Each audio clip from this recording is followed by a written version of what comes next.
Assalamualaikum warahmatullahi wabarakatuh.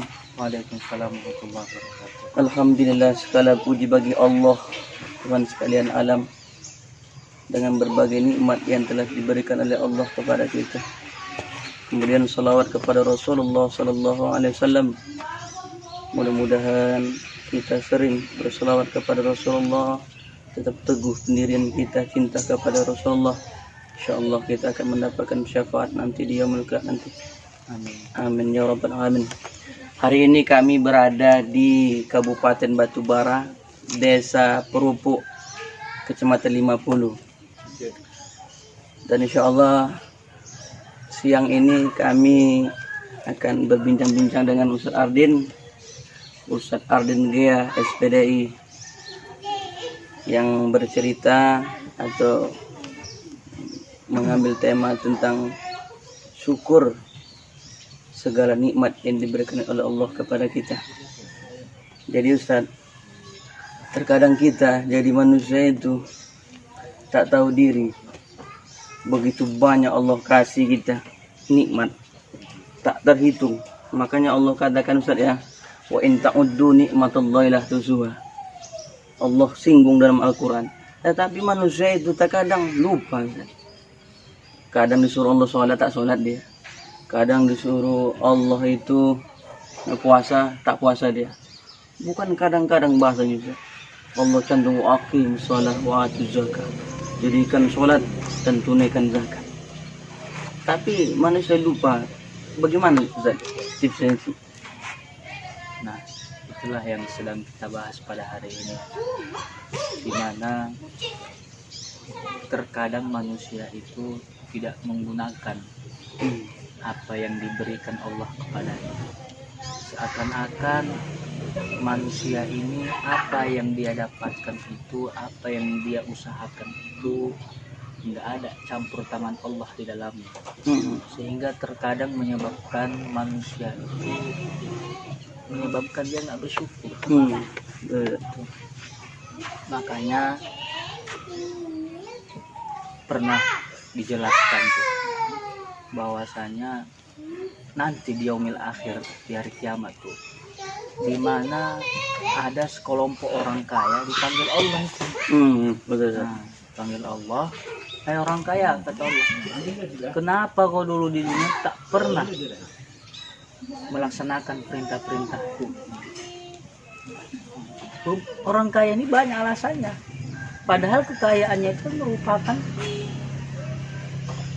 yang diberikan Allah pada dia. Nah, seharusnya dengan kekayaannya itu dia bersyukur. Bagaimana cara bersyukur? Memberikan sebagian kekayaannya itu kepada yang berhak. Iya Ustaz.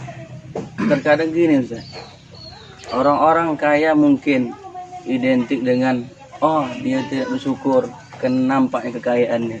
Tapi kadang orang miskin ini Ustaz, banyaknya kekurangan dia, tapi tidak beribadah kepada Allah. Udah miskin tak beribadah, gimana Ustaz?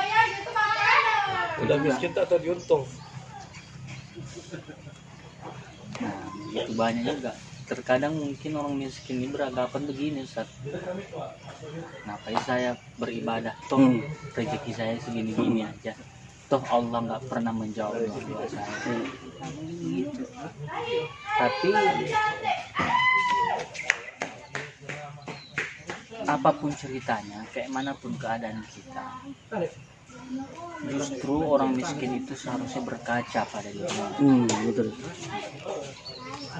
Aku ini udah miskin ya.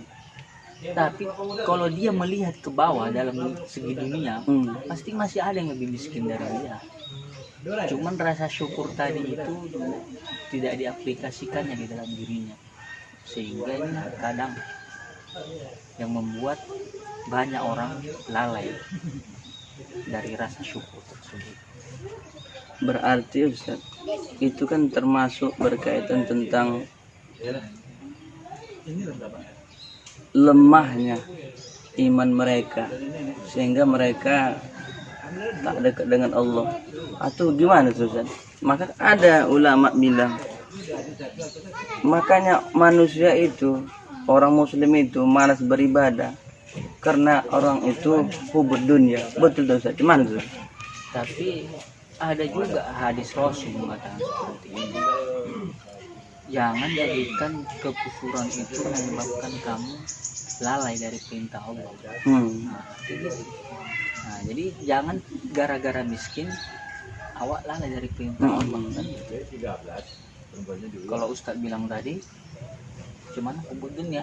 Hubud dunia, hubud cinta terhadap dunia.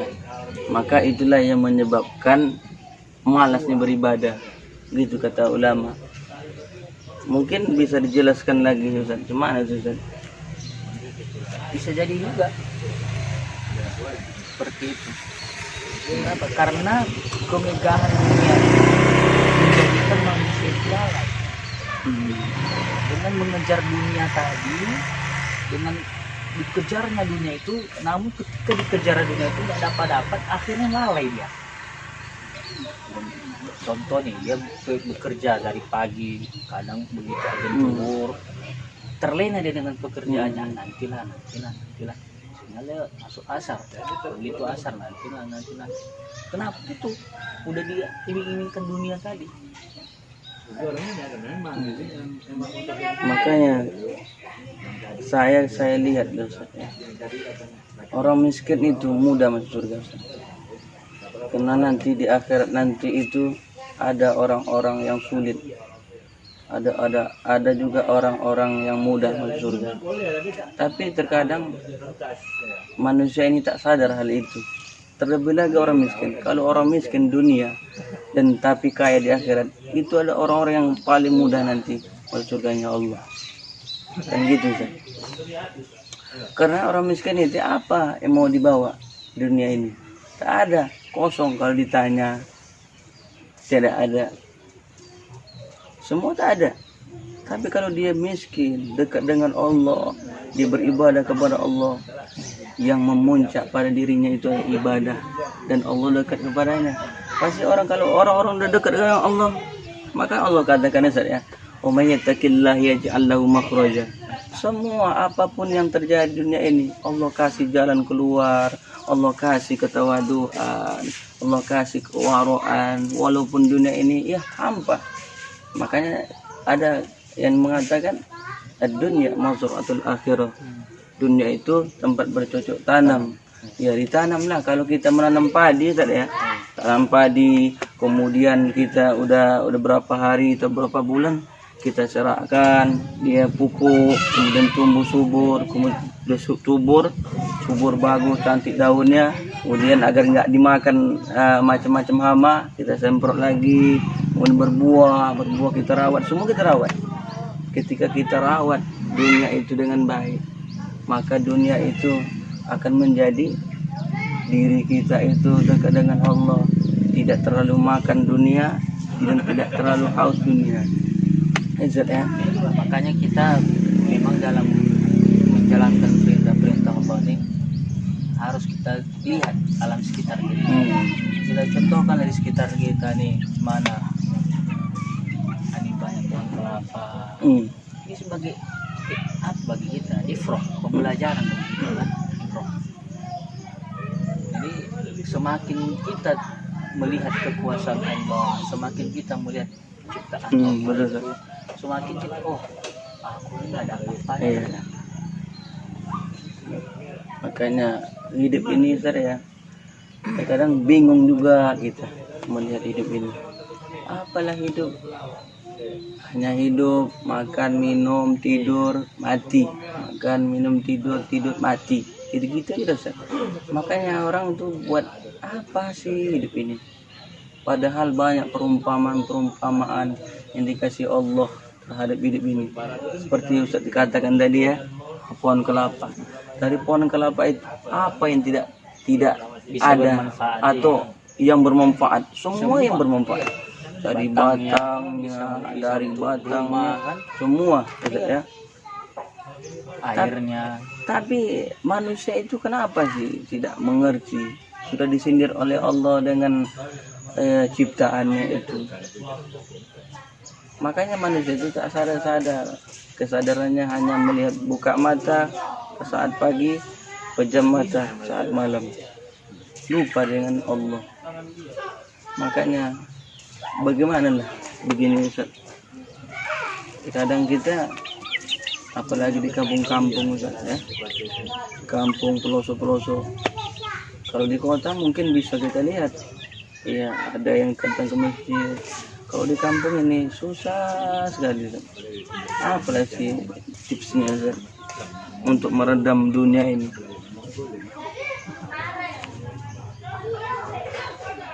Yang pertama yang harus kita tanamkan dalam diri kita itu seperti yang saya katakan tadi, kita lihat dulu alam sekitar sehingga menjadikan kita semakin bersyukur. Tips yang pertama, jadi lihat dulu alam sekitar, bagaimana alam sekitar kita, karena udah dijamin Allah itu, bahkan binatang yang di dasar lautan sekalipun udah dijamin rezekinya. Betul-betul. Nah, itu dia. Nah, tapi terkadang kita yang di kampung ini berbeda. Mungkin yang kedua, kurangnya dakwah juga bisa menyebabkan tidak adanya, karena kebanyakan dai-dai yang di kota ini dari kampung dia ke kota, dan jarang para dai-dai ini membolok kampung itu sendiri. Nah, sehingga di kampungnya itu jarang kita dapatkan orang-orang yang seperti pembimbing-pembimbingnya, pembawa masyarakat supaya lebih mendekatkan diri kepada Allah.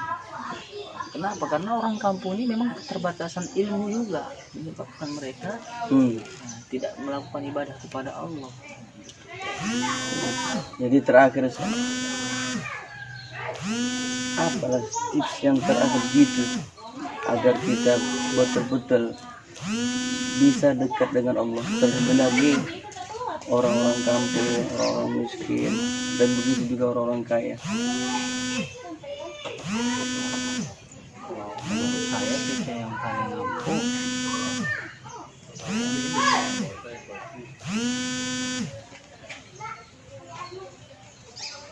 makanya saya teringat juga Ustaz, di dalam kitab Ihya Ulumuddin pun ada disebutkan, dunia ini Ustaz, dia bagaikan seorang yang membuat adonan kue, lalu kue itu dibuat terlihatlah cantik, tapi pada saat dibuat kuenya itu ada salah seorang melihat bahwasanya di dalam kue itu dimasukkan racun. Kemudian racun itu dimasukkan sehingga tidak nampak kelihatan lagi racunnya. Kemudian ditutup, diletakkanlah di atas kuenya itu ada buah, macam-macam buah di dalamnya. Kemudian disampaikanlah bahwasanya ini kue yang enak, diletakkan di meja dan orang rame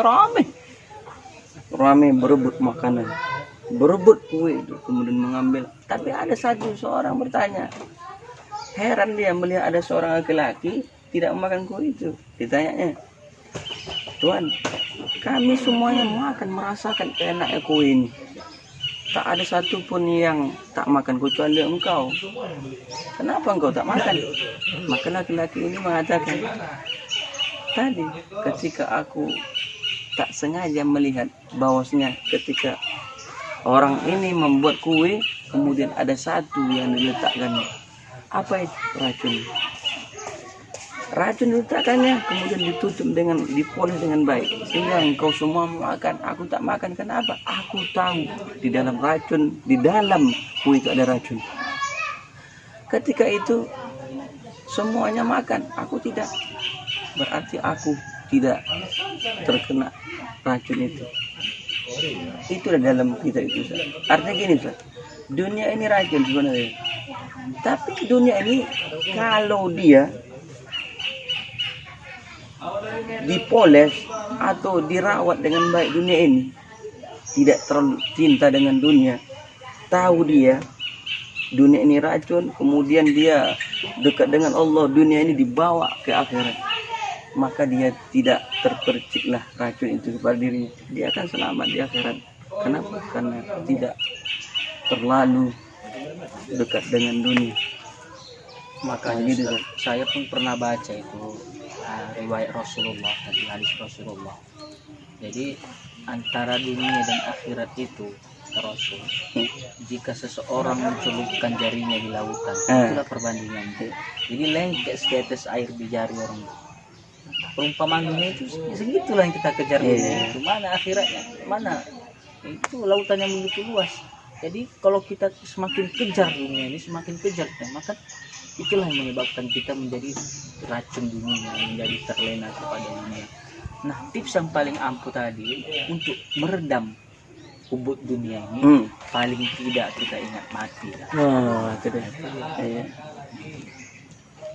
Jadi, Kenapa? Karena orang yang banyak mengingat mati itu menyebabkan dia banyak ingat kepada Allah. Jadi Ustaz, intinya jangan terlalu jauh dengan dunia dan jangan terlalu dekat. Jadi terima kasih Ustaz ya. Mudah-mudahan ya sahabat-sahabat sekalian, muslimah paham bagaimana caranya agar kita jangan terlalu jauh dengan dunia dan tidak juga terlalu jauh dengan dunia, tapi dekat-dekatkanlah akhirat itu. Kalau kita sudah dekat dengan akhirat, pasti dunia akan dapat. Mudah-mudahan bermanfaat. Saya Saifur Rahman dan ini Ustadz Aden Gea. Insyaallah akan kembali nanti di channel berikutnya. Demikian, wassalamualaikum warahmatullahi wabarakatuh.